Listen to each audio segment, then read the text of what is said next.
Indictment of former President Trump has injected fresh life into his re-election bid, along with millions of dollars in new donations. Mr. Trump's campaign put his prosecution front and center to rally support from the GOP base, and the influx of cash has him launching new shots at party rivals as they attempt to shift focus to other issues. Washington correspondent Joe Khalil gives us a fresh look at the Republican race for the White House, which has a new face entering the fray today. Good morning, Joe.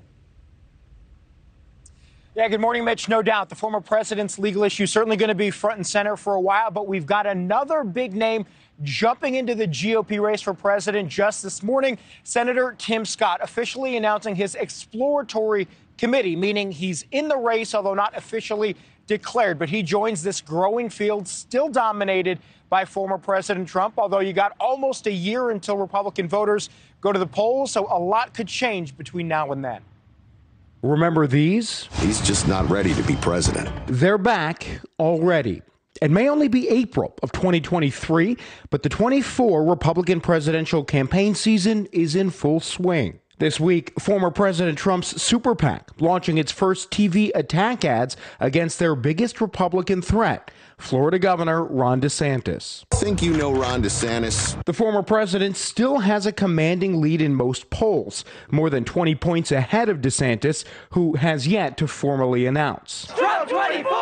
Trump 24! And ever since Trump's indictment, Republican voters have rallied to his side.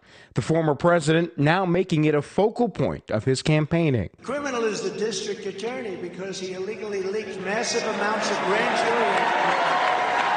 jury. And while Trump throws punches at Ron DeSantis daily, DeSantis has yet to respond in kind. Instead, traveling the country, focusing his early campaigning on what he calls the Florida blueprint. If you look at my administration, part of the reason we're able to do well, they're not leaking to the media. We don't have palace intrigue. We don't have any drama.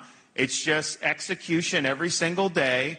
And we end up beating the left every single day. And if that was a subtle shot at Trump, at least one candidate has finally decided to be less subtle about attacking the former president. Join me, Nikki Haley. Nikki Haley, former UN ambassador, sending this letter to her donors during her trip to Iowa this week, saying, quote, Trump's candidacy is more consumed by the grievances of the past and the promise of more drama in the future, rather than a forward-looking vision for America. Meantime, Republican voters still waiting on Vice President Mike Pence.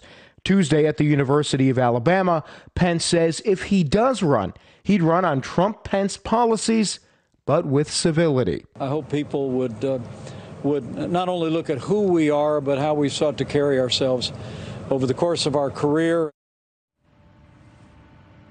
Another name that we shouldn't ignore, former Arkansas Governor Asa Hutchinson, also is a declared candidate.